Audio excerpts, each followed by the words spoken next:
Tom Colicchio has always been unique among celebrity chefs, more engaged with food policy than TikTok trends.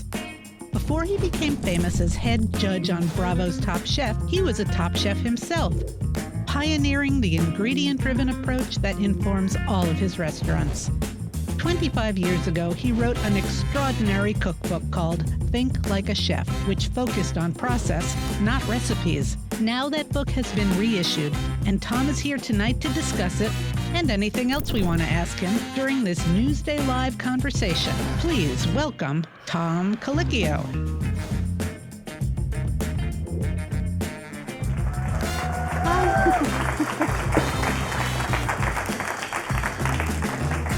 Thank you. Wow. Hello. Thanks for coming. Tom, thank you for coming. Of course. Thanks for having me. This is my original copy of the book that came out 25 years ago. Here's a picture of how Tom looked then. And, you know, I started rereading this, and it reads like the culmination of a career, but it was really just the beginning. I guess, yeah. I also just put a book out called Why I Cook, which was more of a memoir. Yeah. And we did borrow some of that from this book. I say we, my wife's the writer. And but at this point, though, when this came out, I'd been cooking for about 20 years already. So when did you start? Well, I started cooking in restaurants when I was 17. I started cooking, well, it's not true, earlier than that. So my first cooking job was at a swim club. My family belonged to an Italian-American swim club in Clark, New Jersey. And there was a snack bar. There was a restaurant there as well, but there was a snack bar that was attached to the pool. And the guy who ran the concession hired me to scoop ice cream and work the cash register, and within 1 week I was cooking. So I was a short order cook. It was a great job. It was probably the best job I've ever had. I was 14, 15 years old. I worked in cutoffs, maybe a shirt, sometimes shoes or flip-flops, and he was paying me $275 a week under the table. It was fantastic. For a 17-year-old, that's great. 14. 14. It was incredible. It was great. Yeah. I think the statute of limitations are okay, so the IRS isn't going to come after me. So I think I'm okay.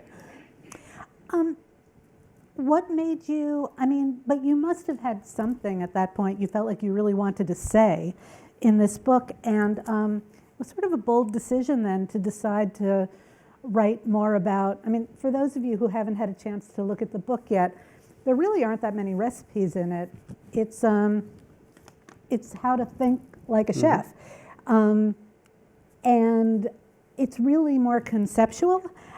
How did you have that idea to do it that way? And Sure, I hate writing recipes. Okay. In fact, I wanted to do a book that was more of a concept book about how I think about cooking without recipes, but the publisher wouldn't let me get away with that. So we had to put some in there. But the recipes are there really to illustrate a point. But back then, what I didn't know, what I know now, was I most likely would have been diagnosed with ADHD. All of my children, my 3 children, are all clinically diagnosed. So it's not me, thinking they're bouncing off the wall, so therefore they have ADHD.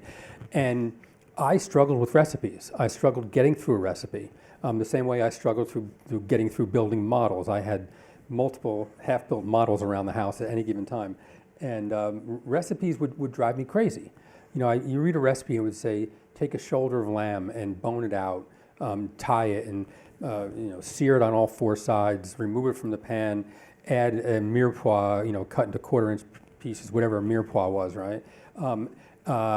Put the lamb back in, add 2 cups of red wine, 4 cups of chicken stock, a bouquet garni, put it in the oven for 3 hours. You did that beautifully. Well, they simply could have said braise the lamb, because that's all we're doing. Okay. Right? That's all we're doing here. If you know how to braise lamb. Exactly, and that's what I was trying to teach people in this book, Right. is how those techniques are so much more important than the actual recipe itself. How many times do you go out and you have your shopping list and you go to make a dish and you can't find one ingredient and you scrap it? You wouldn't have to do that if you just focused on the techniques. And so for me, Yeah. I was about 15 years old And I had been cooking at home for a couple of years. And my dad came home with a bunch of books from the library where he worked. Now, I had no idea what Jacques Pepin's La Technique was doing in the county jail library. My dad was not an inmate, he was a corrections officer. Okay. And he came home with a bunch of books, and one was Jacques Pepin's La Technique. And this book, if you don't know the book, it's really stressed techniques and methods, not so much recipes. And that changed everything for me. At that moment, I realized that I didn't need recipes. And so the concept behind the book was to teach people, number one, that it's more about techniques, and once you understand that, then trying to teach a couple different ways to think about putting together dishes so you can create your own food as opposed to following a recipe. I mean, the challenge there is that you really need the reader to partner with you. You Sure. know, you need the reader to read the beginnings of the chapters. You know, I mean, a reader who just wants recipes, you're going to have to explain how to braise in every single recipe. Do you think this? Obviously, you think that this is still valid today. That people still need to understand the underpinnings. Absolutely. It's like anything. If you're a hobbyist, I play guitar, and I'm okay. But listen, you can learn 3 chords, and if you have a decent voice, you can get around a campfire, and you'll do okay. Right. Doesn't make you a musician, right? You have to learn theory. You have to understand how these chords are put together. You have to understand why you play certain scales over these chords. You have to understand modes. And once you understand that and you have a language, a music language, then you can play with other people and you can improvise. Right. And so that was the whole idea is once you learn the basics, then you can improvise and do your own thing. And so, yeah, I think absolutely it holds up today for any amateur cooking, even professional chefs. You have to learn this stuff. This is the building blocks of cuisine, of cooking. And once you understand what a recipe is getting at, then you can alter that recipe as well. So if you're braising something, and maybe it's more traditional where it's a mirepoix and bouquet garni and stock, okay, but you want to make it. You want to change it up a little bit. Well, how about some star anise and adding fennel to the mirepoix? Maybe adding some chilies and things like that. So now you can change that recipe because you understand how you're building flavor with that recipe, and how you can alter it, and so you can make it your own, which is much more exciting, I think, than following somene's recipe. Absolutely. Even mine. Now, aside from the back, the picture on the back cover, they just reprinted the book straight. A new forward. A new forward, There's right? no forward, yeah. But pictures the same, recipes the same. All the same. Did you have any desire to tweak anything? I did, but unfortunately, the schedule. When they came to me and said they wanted to do it, there's no time to tweak it. The time I had was to write the forward. That was it. Okay.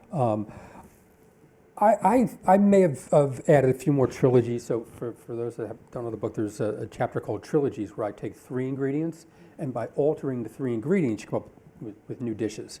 So there's lobster, pasta, and peas, and by just approaching each of those ingredients differently, you come up with different dishes.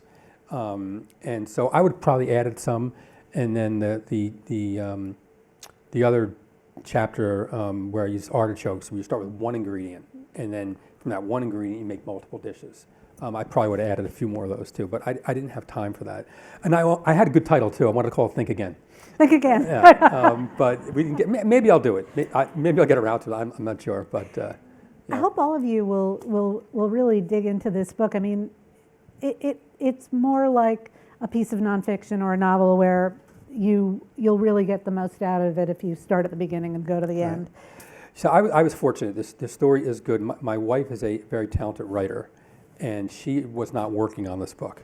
But we were in our apartment as I was doing all of the recipes, and I was working with a writer. And he was a waiter at when I was at Gramercy Tavern. He was a very, very smart guy, and I'm sure he turned in some excellent term papers. But he wasn't a good storyteller. And he turned in the transcript, and my wife started reading it, and she said, "You can't do this." It was interesting, but it was all over the place, and he was trying to it was very complicated. It was partly in his voice, partly in my voice, and there was this running dialogue going across the book, and it was just too complicated. And so she grabbed it, and within probably 3 weeks rewrote the whole thing, and It's a good read, yeah. And she actually, the last book I did, she did exactly the same thing. And she swore she'll never do it again. So she swore after writing this one, she would never write a book again. And her sister wrote the next two. Oh. Yeah, and now she's after me to write a Substack, and I was like, fine, but you're writing it. I'm not a writer. I'm not a.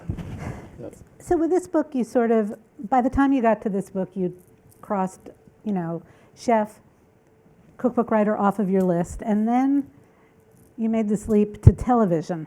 I think that probably gained you more fans. How did that? Sure. Top Chef seems like it was so. I remember when that was the only cooking show.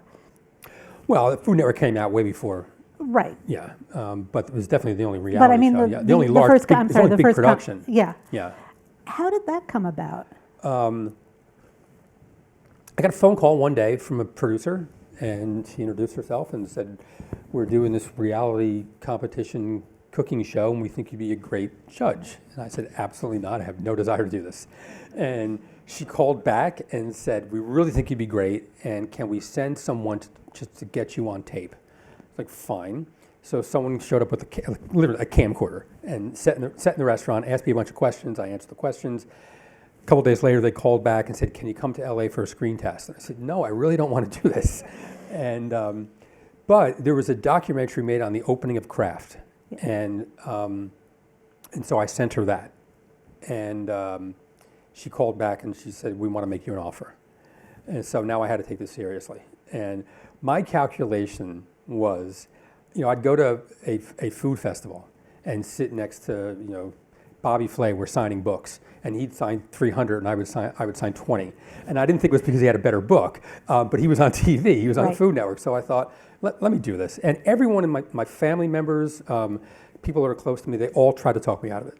And there's something that just clicked, and I was like, let's just go for it. I thought it would last maybe 3 or 4 seasons, and I had no idea. No idea. I really want to give credit to whoever that producer was, because, you're not like, No, I don't do that. And that's what I was afraid that they wanted me to do. Yeah. And that's why I didn't want to do it. But whoever had the idea that you being a little bit contained, being a little, stepped back from the action, it was genius. And I think you lent a lot of credibility to that show, which it wouldn't have had. Right. Well, Food and Wine said that they decided to come in after I agreed to it, so they came in after. And but it was probably one of the best decisions I ever made, for a lot of reasons. I love doing the show, and I love people I work with, and that on camera and off camera we have a great crew. The woman who is our showrunner, she was a PA on season 1, so she's been with us from day one. A lot of the camera people, sound.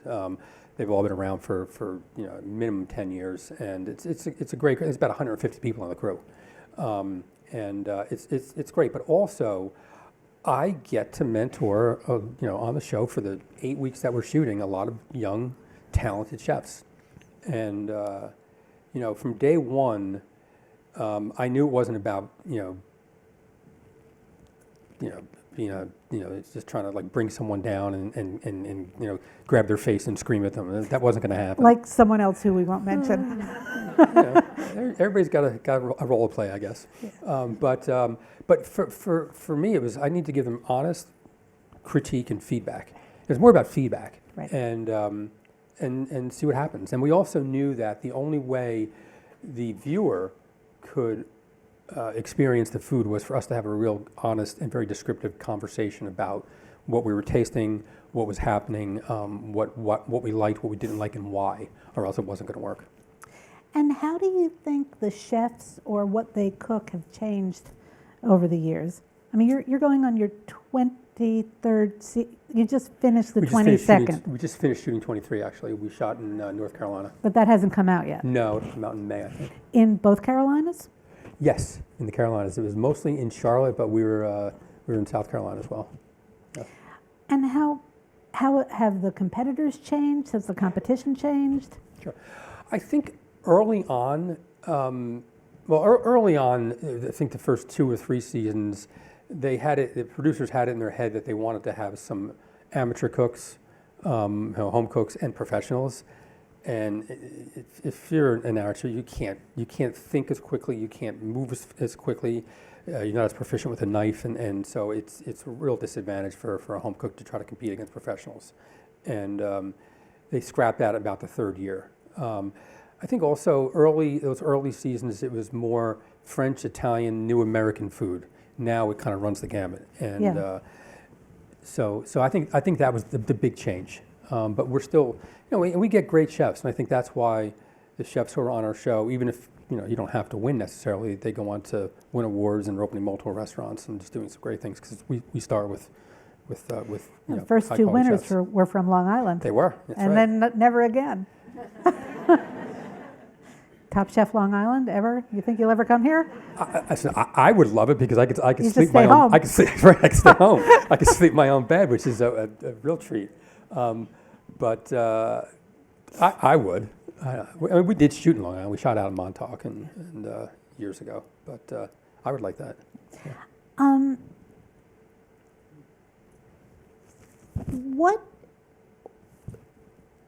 One of the things that I thought about a lot when I was going to talk to you is that when you wrote this cookbook, like, cookbooks were where people went for cooking instruction, or you went to cooking school. Mm-hmm. But in the years since, TV, and then Instagram, and then TikTok, I mean, I miss cookbooks a little bit, but Well, we're still making them. we are still making them, but I mean, do you think that food instruction has changed because the platform has changed? I mean, I think the instruction, the medium is a message, right? And Yeah. so we're seeing. I think it's very difficult to learn on TikTok with a video that is that short. It's really, really hard to learn something. You could see something, but I don't know if it's a great learning tool. Instagram might be a little better,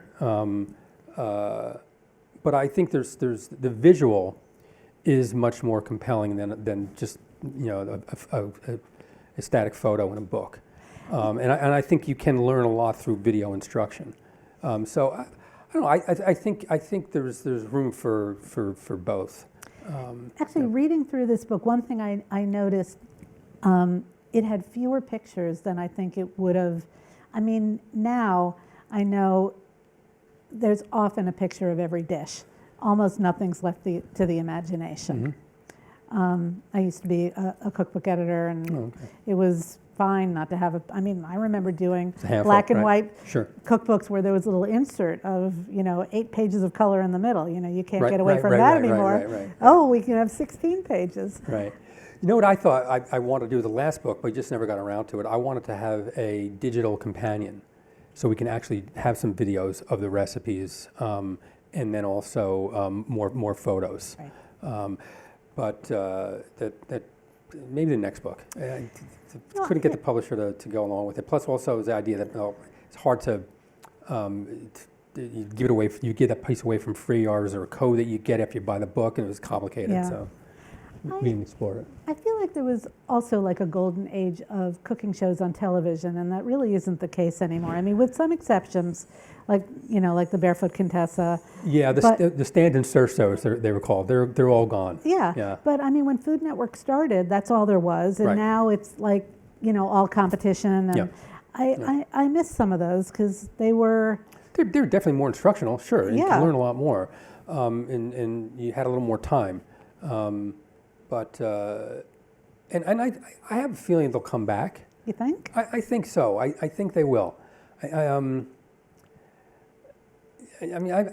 hope the whole. If you go back, I have my theory about why starting in the 80s people became much more interested in food. Why? Well, I think once we got through the clubbing, people of a certain age, they were going out to clubs, and they realized they couldn't do that anymore. And all of a sudden, restaurants, when I worked at Quilted Giraffe, that was in the mid 80s, and that was the night out. I mean, that was, who's who of New York was in this restaurant. That was the scene. And I think that people just kind of got tired of going out and putting illicit drugs in their nose and dancing all night long, and they decided that maybe restaurants were a better way to entertain. And I think what happened is you have this idea of a hobbyist. You start becoming more interested in food, and then you start buying cookbooks and magazines, and you want to learn more. And then I think with the advent of Nouvelle Cuisine, most people, when you think of Nouvelle Cuisine, this was a movement started in France back in the 70s really, but when you think about it, the hallmark of the movement was that everything became lighter. Sauces became lighter. It was more about stocks and vinaigrettes, less about flour-based sauces, and ingredients became fresher. But the thing that most people forget is that prior to Nouvelle Cuisine, most food was served on platters and then French tableside at the fancier French restaurants. And so now all of a sudden the chefs started plating food. So the chefs started putting their signature, the thumbprint, on their dishes. So you can look at a dish and say, well, that's Paul Bocuse, that's the Trois Gros brothers, that's Alain Chapelle, that's, so you started, and then from there, people wanted to understand the personalities behind the chefs. Right. And then they started, buying equipment and then redoing their kitchens. And so you had a whole generation of people who became hobbyists. Right. And so I think and then I think when the Food Network hit, it just kind of really opened it up. And so that's my theory on how we got to where we are now. It makes sense to me. I mean, sometimes when when I'm doing research and I'm reading old Newsday articles, I'm reading an old review because I'm trying to figure out where these people came from, what used to be here. I read a lot of reviews where we don't even mention the chef. I mean, that is unthinkable now, that you would write a review or a feature about a restaurant and not mention the name of the chef. But, in the 70s and the 80s, you could write about a restaurant and you might mention the owner, but you might not mention the name of the chef. Yeah. Mm-hmm. Well, the owner may have wanted it that way too. Yes, yeah. Well, it's easier when you don't know. The chef gets a reputation; he may leave and do his own thing, and then you're out of chef. Yeah. Absolutely, but also, I mean, sometimes it's really annoying when you write about a chef, and then the next time you write about the restaurant, it turns out the chef's left. If it's his signature, then if he leaves, it's a whole new restaurant. Yes and no. If it's the I've always had control of my own destiny. I mean, I didn't have going back to Mondrian, there was no one who was telling me what to do, so I had free hand. But there are plenty of restaurants where the owner is telling the chef, pretty much they put him in a box and say, this is what I want you to do. If you stay within that box, there's anything that you can do. But I know a lot of restaurants where before the chef puts anything on the menu, the owner tastes it, and the owner is telling them what to do. And so the owner could exert a good amount of control. Even going back to Daniel Boulud, when he worked at Le Cirque, Serio told him what to do. Right. Yeah. I had a very memorable experience at Mondrian. I don't know if you were there. It would have been, in the late 80s. I was there. So I ordered dessert, and this plate came, and it looked like a little village. It had a hill and a construction and a pond, and the waiter said, "You're going to want to eat this clockwise." Okay. I will never forget that as long as I live, because the chef, the flavors build. They would build from, the little thatch of this to the pond of that. Yeah, the pastry chef, his name was Richard Leach, who was very, very wildly creative. So that was probably one of his creations, if I remember correctly. Yeah, but I was there soon after the opening. And I talk about it in the introduction here. There was a chef owner named Dennis Foy. He was a chef and he had a piece of the owner of it. But then a bunch of guys from Morgan Stanley actually were the backers. And Dennis hired me to run the kitchen. And I started working there, and I didn't want to. At first I didn't take the job. I had planned to go into France to work. I had 6 months of stages set up. And I was on my way, and my dad was diagnosed with lung cancer, stage 4 lung cancer, so I couldn't go. I stayed home. I started working in this restaurant, and within probably 3 weeks of working there, my dad passed away. And so I stayed home for about a month, and then came back briefly, and then left the restaurant, and then went to France. And then the owner of the restaurant called me back and said, we really want you to come back. And so I came back, and so I probably within the first year of the restaurant opening, I took it over, and I was there for about 4 years.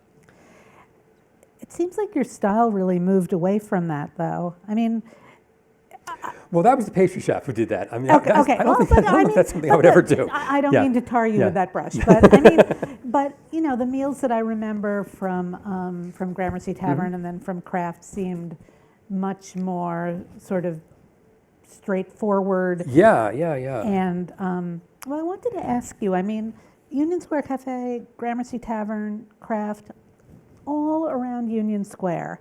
And I wanted to ask you about the impact of the Union Square Farmers Market, and did that play into this explosion, this culinary explosion in the 80s, 90s? Well, it was interesting. I was when I was at Mondrian, I was using the farmers market. I was on 59th Street, so I was still using it. So yeah, it definitely did. For those that were using the market, I mean, there was, especially back then, there was a wide array of things that you can buy. And for me, when I do a menu, I'm visual, so I need to actually see products, and then I can go and write a menu.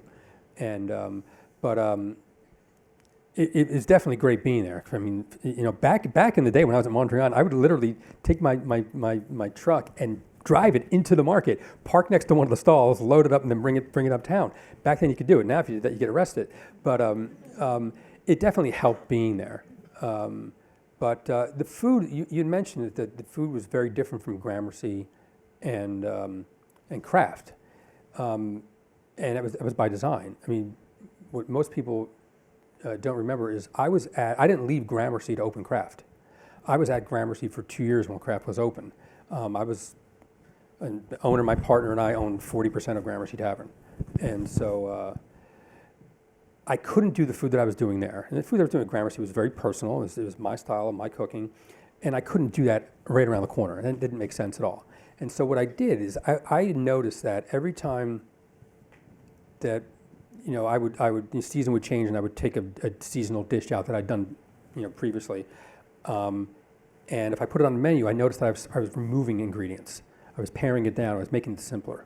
And I think what happens when you get older, you have more confidence. So I was losing the bells and the whistles. Yeah. And so I thought, this new restaurant, you know, I didn't have an Italian restaurant in me or a Thai restaurant or something like that. So I decided, what would my food look like 15, 20 years from now if I keep stripping it away? And so Kraft became this restaurant where everything was very simple.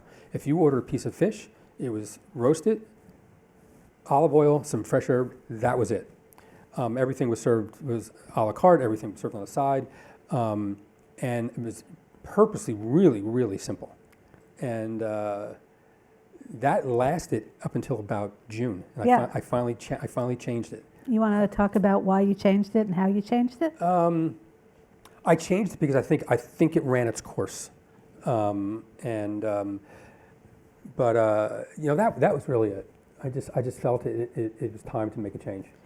Yeah. I was always sad that more people didn't copy Kraft. Oh, a lot did. Not, you know, people would say it, but the starkness of your plates. Yeah. I mean, over the years, we made it more complicated too, which always bothered me, and so.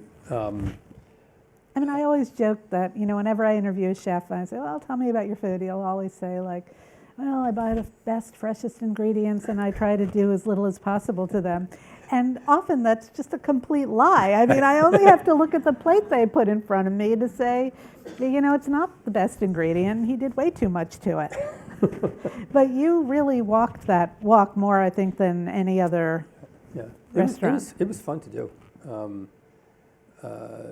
You know, but with that came oversized tables, and it got, over the years, it's got more complicated. And I think post-pandemic, people were less apt to share because everything was served family style. So and so what we had noticed was that people were ordering an 18-ounce pork chop and then putting it in front of themselves and eating it, or trying to eat it.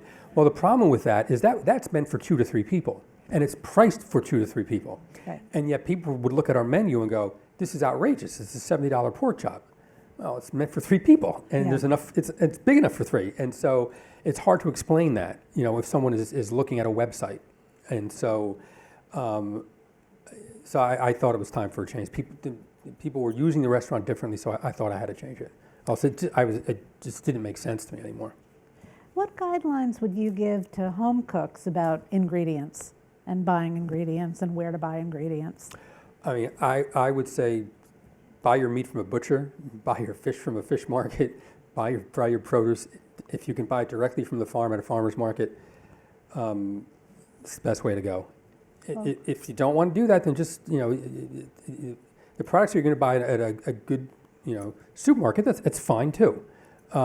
It's just not going to be as good. Right. And it's a little inconvenient, but to me, it's worth it. Especially, I have a house out in Mattatuck. I mean, and so I'll drive 20 minutes to go to South Hole Fish Market because it is, as far as I'm concerned, the closest I've ever seen to getting fish that's as good as I can get in a restaurant. I agree. It's just exceptional. And so I'll completely agree. I'll go buy meat from one of the butcher shops. And do you go to Center Cuts? I do, yeah. Well, it's right in town, so that's easy. Yeah, there's not a lot of butcher shops out there. No, what's the other one? Wayside. Wayside. Wayside has great beef. Yeah. That's the only place that has prime. Occasionally you'll see it at Center Cuts, but prime's hard to find. Yeah. Only about 4% of all the beef in this country is graded prime. It used to be 30%, but it changed once they started adding antibiotics. They noticed that when they started giving the animal antibiotics, that the muscles will grow faster, right?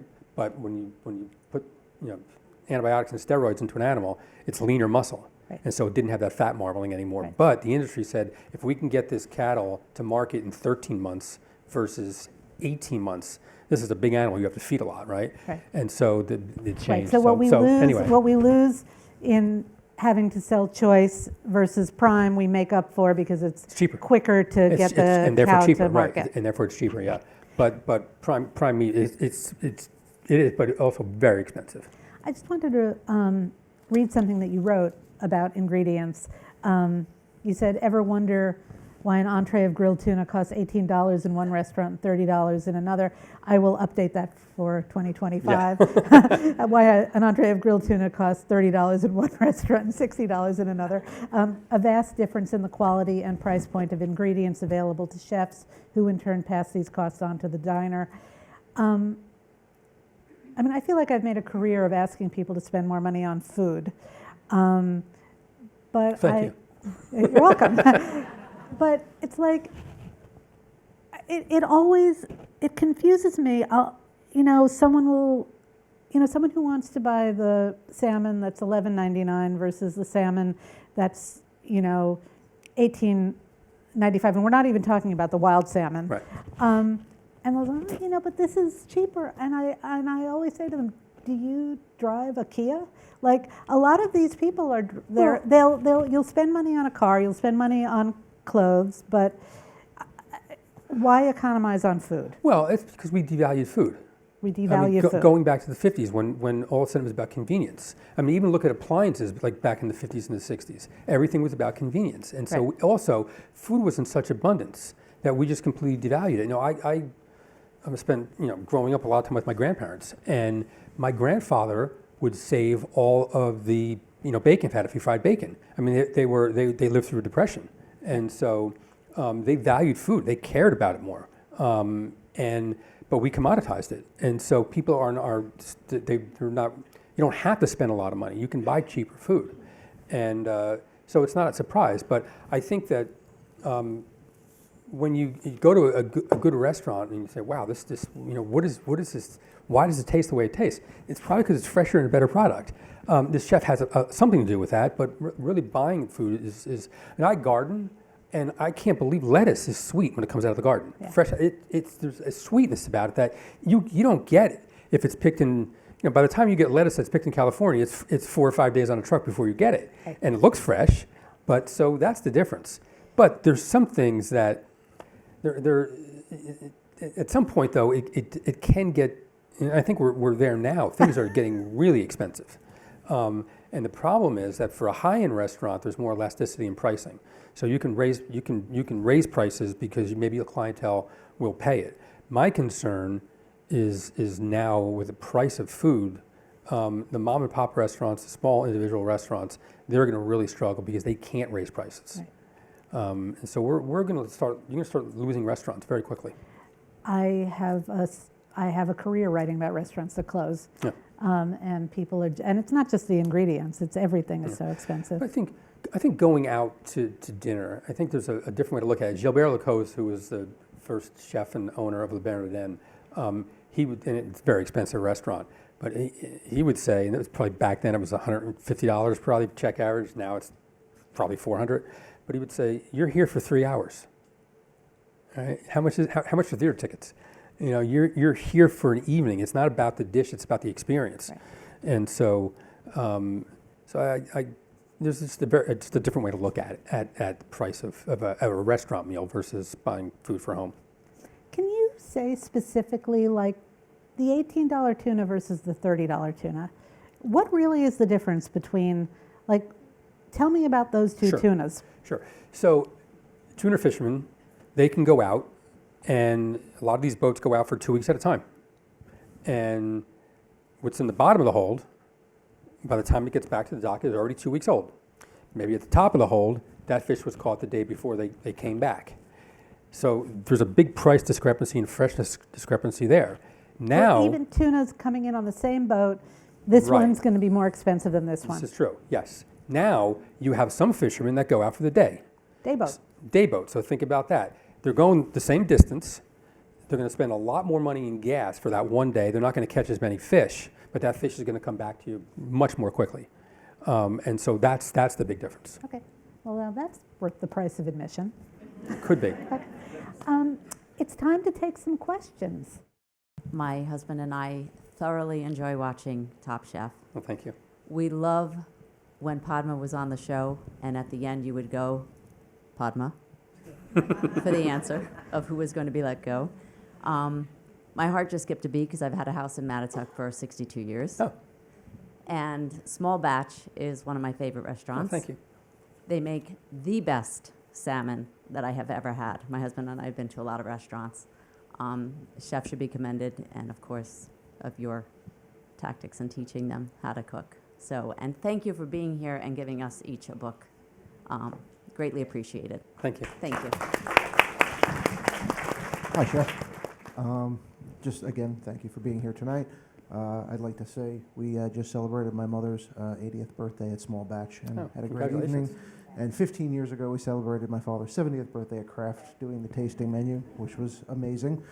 I guess my question is, can you get a little into back in your beginnings of cooking and with restaurants and your relationship with Chef Keller, when Oh. you worked with Chef Keller, and how much of that is kind of like in the book as far as like thinking like a chef, because I'm sure like back then working with those kind of guys.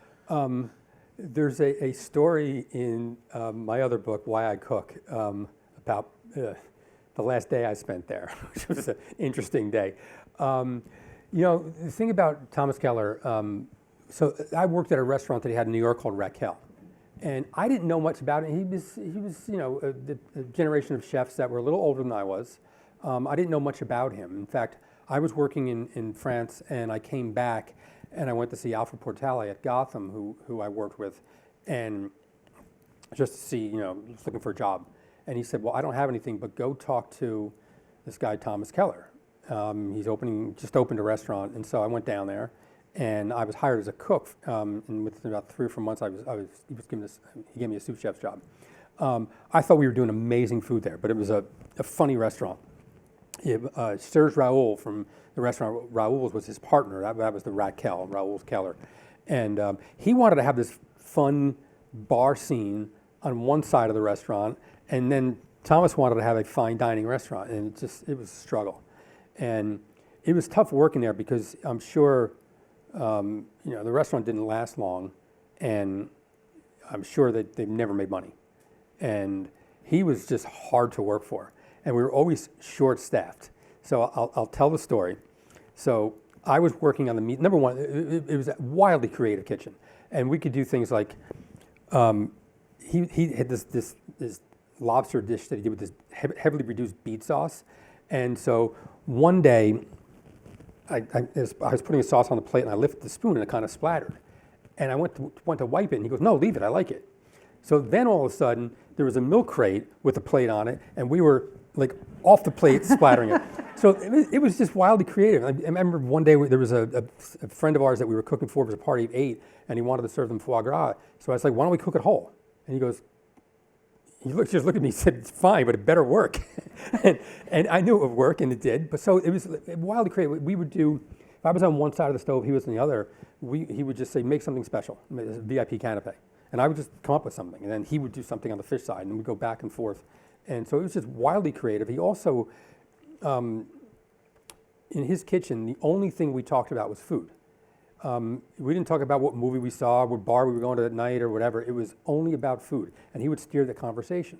And the whole day was like, well, this just came in, these chanterelles just came in, we have some quail, we have some little champagne grapes that we actually dried for raisins. Let's make a dish, come up with something. And so we would all contribute. So it was really wildly creative, but always short staffed, and I was working the meat side by myself. So usually we're 2 people on the meat side. So I'm doing all the prep for the whole station, for both stations, plus at service, I was working both stations. And he was just relentless. Like, wouldn't give me a break, just like riding me. And so it was a Saturday night. Friday night, when I left the restaurant, he came upstairs with a 5-gallon bucket of caul fat. Caul fat is this thin membrane of fat used for a dish called crepinette, and it's used if you're stuffing something, you can actually wrap it in the caul fat to hold it together, and it adds some fat to the dish as well.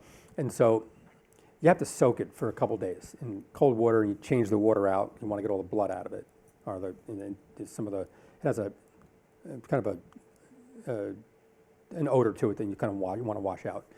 So he brings it upstairs and he goes, change the water, and he like throws it. I was like, all right, fine. So I change the water, bring it back downstairs. So now it's Saturday night. I get there early, my prep is done. I have 2 jobs left to do. There's a venison dish where we had to butterfly the venison loin, open it up, make a duck salad of mushrooms, spread it in there, roll it back up, wrap it in caul fat, tie it, and then portion it. So I had probably 6 loins butchered, ready to go. Roll them up, go to get the caul fat, start, and he comes and he said, I told you to soak this caul fat. I said, that was last night. It was soaked overnight. I got to do this. And he threw it across the kitchen and goes, you got to soak it. Okay. The only other thing I had to do now is bring up all my sauces. So that takes about a half an hour. I bring up the sauces, get them all ready. I go back to wrap the venison, and he came back again and did the same thing. And I was like, you know what? You wrap the damn venison. I'm out of here. and I left. And he called me the following day, apologized, and said, come back. And I was like, I can't do it. I can't come back anymore. I just can't. And we stayed good friends. In fact, for 3 or 4 years before he moved to Los Angeles and then up to Yountville, we would do Christmas Eve dinner right around Christmas together all the time, and still stayed very good friends. But it was just that. And so when I wrote this in the book, I called him up, and I actually ran into him. I said, Thomas, I got to send you something tomorrow. He said, what? I said, I'm writing this memoir. And I said, you remember how I left Raquel? He goes, yeah. I said, it's kind of in the memoir, but I want you to see it. And I just want you to tell me it's okay. If you don't want it in there, I'll scrap it. And I sent it to him, and he got back to me. He goes, nah, that's what happened, and it's fine. And so it's in the book. But he's one of our country's best chefs ever, and it was just an absolute pleasure working with him. And to this day, a lot of the lessons I learned in that kitchen, I still to this day use. Yeah. A good part of the country watches Top Chef all over. They will never have the opportunity, let's say, to go to a craft or to go to a place like that, depending on where they live and what their income is. So the only exposure a lot of them have, both to fine cooking, is watching a show such as yours. It's edited, obviously, because it's an hour. You just said you spent 8 weeks shooting. Something like you start off with, I think, 15 chefs, 18 chefs. 15. What I'm curious about, because I like behind the scenes stuff, what is like a typical week for you? And, how I can't picture. Yeah. So anybody hear that? So it takes 2 days to shoot an episode. Quick fire one day, elimination the next day. 2 days. There are 6 to 7 cameras running, 14 hours a day. Over those 2 days, you see 48 minutes of that. So there's a lot that we say and do. The one thing, all that stuff that goes on behind the scenes, we don't know about it. I don't know about it as it's happening. I don't care. The only one is the host who would. Nope. She doesn't. Nope. We don't know. We don't care. If whatever's happening, unless usually it will come up. But we don't care. We don't. But so my quick fires. I do some of them. I don't do all of them. And I do my walkthrough, which I'm usually really grumpy when I do it because it's a day off, and so I have to go in for 1 hour on a day off to go and do that walkthrough. And then the walkthrough from the very beginning, I decided that I couldn't tell them what to do. I couldn't tell the chefs what to do. And the reason being is that if they did it and it wasn't good, then it's my fault, right? So I ask questions, and occasionally I'll roll my eyes or something like that when I answer the question. But that's really it. And then the following day we eat and So they're we presenting judge. with a challenge like at 7 o'clock in the morning, and you're not there. So they're doing their cooking or whatever, and the cameras are following them. quick fire first. Yeah. And then we're Where am I? I'm not. I'm home. No, I'm not there. So when do you appear? Just at the tasting? Yeah. I get there. Well, so Gail and Kristen, they get there about 2 hours early for hair and makeup. That's a much easier process for me. I mean, the hair is I don't need that, and makeup for me takes about 10 minutes. So no, I show up and then we walk into the restaurant. We get a little debrief from the producer, and we walk in, sit down, and eat, and then we go to judge table and judge it. When you have so many contestants, is there an advantage to the first No. one versus the last? No. So a lot of times what we'll do, and you don't usually know, is they'll stagger the cook times. Okay. So this way, no one's at a disadvantage. The quick fires are kind of hard to do, but for the eliminations, they may start 3 and half an hour later start another 3, and half an hour later start another 3, and then it all when it comes out, it comes out. Yeah. So and I have to say, for me, I look at a few things when I'm judging. First, is something cooked properly? Is something seasoned properly? Because eating and judging is somewhat subjective, right? But that's not. Is something cooked properly? Is something seasoned properly? Then you look at the challenge, and this is more recently we're looking at the challenge because a lot of times the chef will just make a dish and has nothing to do with the challenge, and so we start looking a little more at the challenge. And then you look at composition, you look at balance, and you look at balance of flavors and also balance of ingredients. So if someone's serving a piece of salmon, you don't want it, this much broccoli and this much salmon, right? You want the dish to be in balance, and the sauce should be in balance. And so you look at that, and then if it's really close, there's little tiny things that you may just think a dish is better. And if it's really, really close, that's when our conversation really comes in, because sometimes we'll go in ahead of time, going into judges table, and most of the time we could do judges table in 2 minutes. That wouldn't be a show. They wouldn't. The producers won't let us do it. We have to talk it out. The other thing that they do is, if we're all positive about something, they'll ask us for a negative, just so they can edit it. That's why sometimes you'll say, "But you said this." Yeah, I said a lot of other really nice things too that you're not hearing. So we try to balance it out. But then, there are times when if we're trying to decide who had the best dish, we'll talk it out. Maybe Gail will say something that just like, "Oh yeah, okay, I didn't think of that," and that makes sense. Or Kristen will say something. And so the same thing with sending someone home. It's you try to just really, we try to really get it right. And this is the other reason why we don't care about all the stuff that happens that you all care about. We're not there to judge that. It's not about, for us, it's not about personalities, it's about, and also it's not a cumulative event. You can win 3 in a row. If you make the worst dish, you're going home. Yeah. Anyway. We're going to move to some other questions. Yeah. Hi, good evening. I think your experience and your expertise really brings something to the foundation of Top Chef and now Last Chance Kitchen also. And there's something I've never seen addressed on either show that I think has become part of restaurant culture, which is allergies. And now you go to any menu in a restaurant and it'll say, please notify a server of an allergy, or be it gluten-free or something. And as a woman of a certain age, I grew up with a peculiar allergy, and it was my problem to deal with my whole life. And now I notice it more in a restaurant culture. So 2 questions is, how do you deal with it now in a restaurant? And is it something that in your role you have input in some of these challenges? I've never seen it addressed either in a quick fire or something where you say, here, go make a nice steak dinner for this person, 10 minutes in. By the way, they're allergic to potatoes. And how do you, how do you deal with that? That's not our show. And let's address how we deal in a restaurant. In a restaurant, someone has an allergy. In our restaurant, it'll say at the very top of the ticket what the allergy is.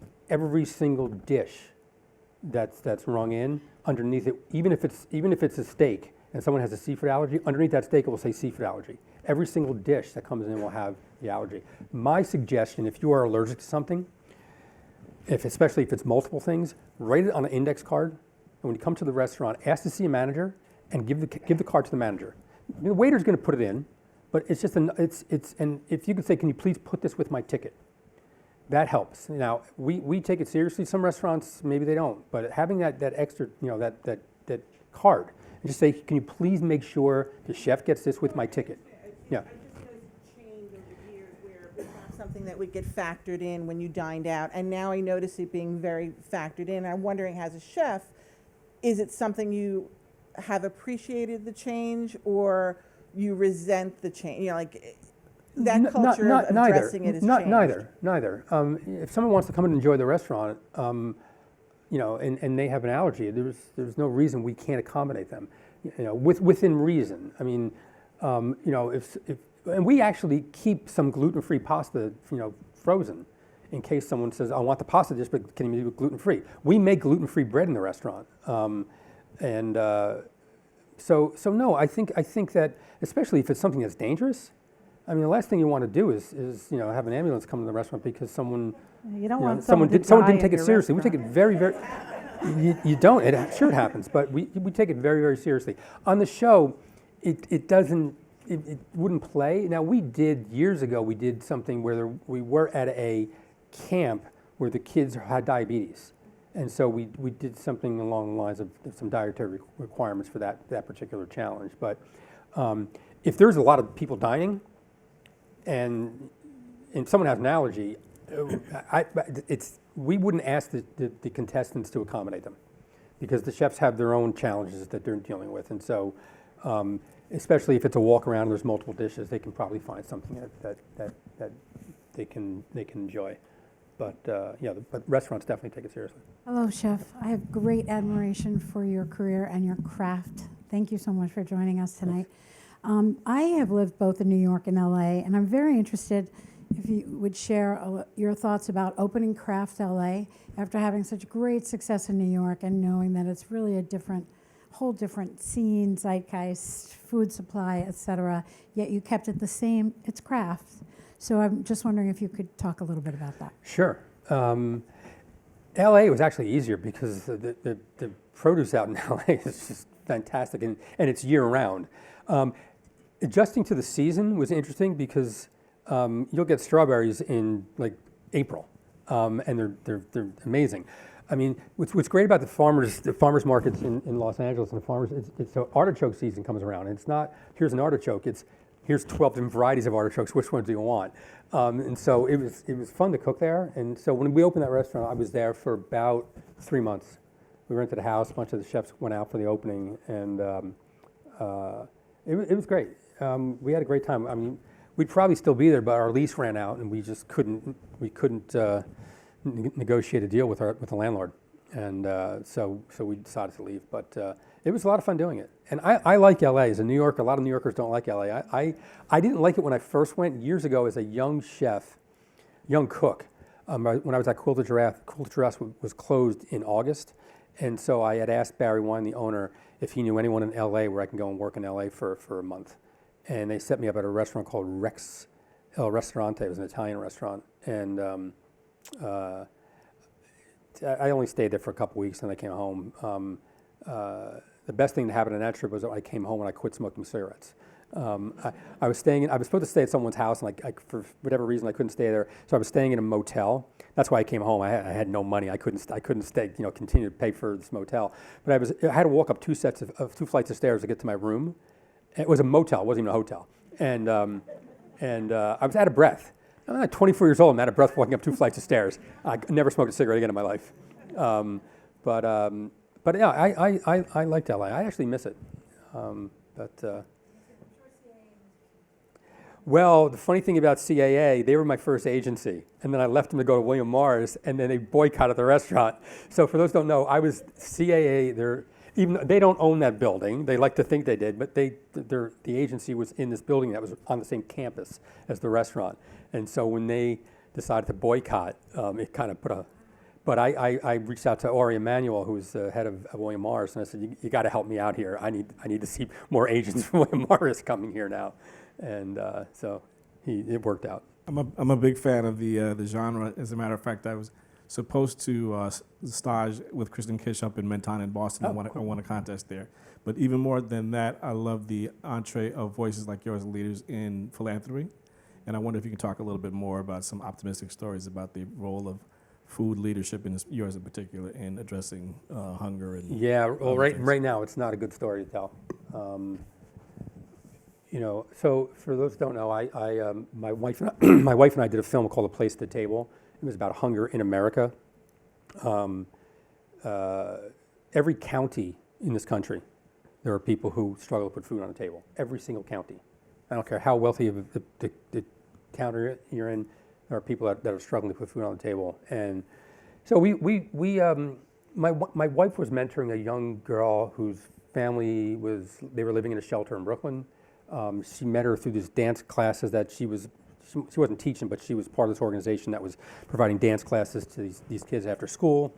And she also had some learning disabilities. And so in New York City, if the public school system can't meet the needs of the child, you can get them into a private school situation, and the city has to pay for it. And it's not a fancy private school, but it's just a school that can teach the need. And so we got her into the school, and within a week, we got a phone call from the principal saying it's clear that she's hungry. It wasn't part of the public school system, so there wasn't a breakfast and lunch program. And this is where she was getting most of her nourishment. And so my wife was really frustrated, and she was a narrative filmmaker, but decided to explore whether or not we can make a documentary about hunger. And very early on, she realized that people in this country are not hungry because of famine or war or drought. We have the resources to make sure people are well fed.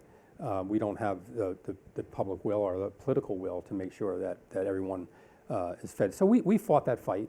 I co-founded an organization called Food Policy Action. And what we did is we graded Congress on how they voted around food issues. I was on Capitol Hill probably once a month. I was lobbying to strengthen SNAP, focusing a lot on the school lunch program, especially breakfasts that are provided if there's a need in first period, not where you wouldn't have to go early. And so, we made a lot of progress. But recently, SNAP was decimated, and then with the government shutdown, it's pretty much non-existent right now. Food banks have no food left, it's the philanthropy part of it is I still do it, but we also realize that you can't food bank your way out of hunger. The need is too great, and so you can help manage it, but you're not going to end hunger. And we also knew that going back to the 70s, late 60s, there was a piece of media called Hungry in America. And it was done by CBS News. It was Charles Kuralt who was narrating. And I think the opening scene, you saw someone in Appalachia who was a kid who was dying of starvation. And very quickly, Senators Dole and McGovern got together and modernized the food system, modernized SNAP. Before it was a voucher program, food stamps, and they turned it into an entitlement. School lunch was upgraded, and we pretty much got rid of hunger. I mean, with the exception of some severe cases, but pretty much got it under control, and that all changed in the 80s. And so, the philanthropy part of it is fine, but we can go and do an event for in New York for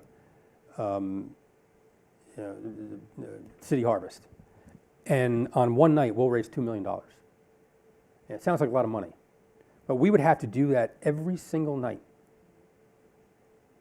to even come close to making up for the cuts that we saw in the last budget. And so philanthropy is great, but you also, if it's something that you care about, you need to really raise your voice and let people know this is a priority, right? Now, why should we make sure people are fed? Well, I could say, well, this bleeding heart liberal just wants to make sure people are taken care of, right? But there's another reason too, especially with kids. Kids who show up hungry to school, they can't learn. They act up. There was a study done in Deloitte where kids who got breakfast in first period, math scores went up by 13%. Absenteeism dropped. They weren't getting in trouble, and so. But also for me, what kid is out there that is they're going to school, they're not learning. Now, I think that if we want to stay competitive in this country, everyone has to live up to their potential and contribute. And if a kid is showing up and they can't learn because they didn't have dinner, forget about breakfast, they didn't have dinner the night before, or their parents don't have enough money to buy nutritious food, so they're buying a lot of junk, which is there are calories, but there's no nutrition. Nutrition is expensive. Calories are cheap, right? Nutrition is expensive. We're talking about going to the farmer's market. That's expensive. I tend not to get on my high horse about organics. At some point, I'd rather see people eat more fruits and vegetables. Forget about if it's organic or not. If you can afford that, great. So, but I really believe that we're a stronger country if people are fed. So I don't know.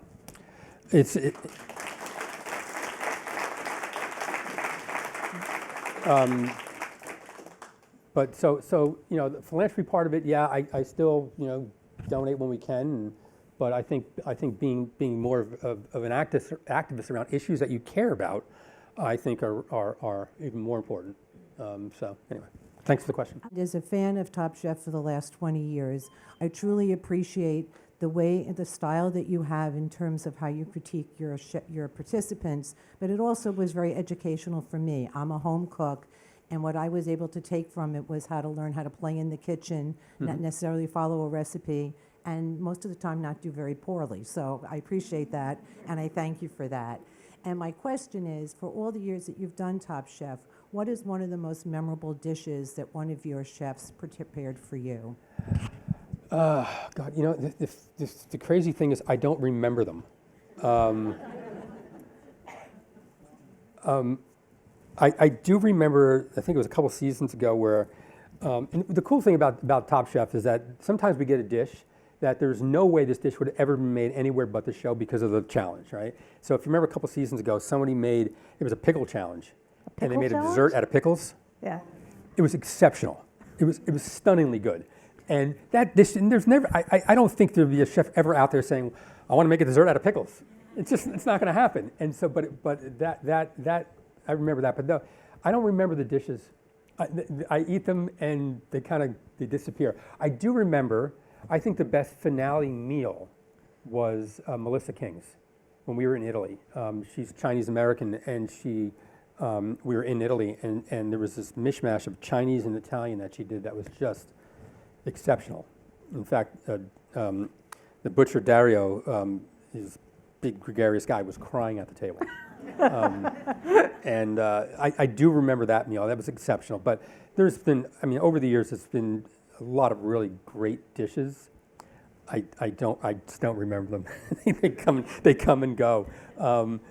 Yeah, but I mean, we've been fortunate. It's been a great run, and you know, we're up there just judging without the chefs coming and doing what they do. You know, they leave home. You know, we get to play. They are under supervision. We're not allowed to talk to them on set.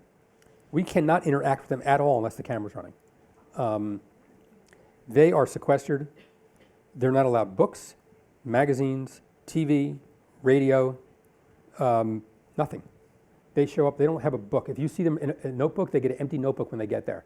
And so they get to write stuff down when they get there. But they are, it's somewhat one of the hard, you know, and every season, once you get about halfway through, the chefs all start saying the same thing. This is the hardest thing they've ever done. And these are people who work in restaurants, and it's not an easy life. And it's tough. So without them, there's really no show. And you know, we're just judging it and doing our thing. But it's really the chefs that make the show.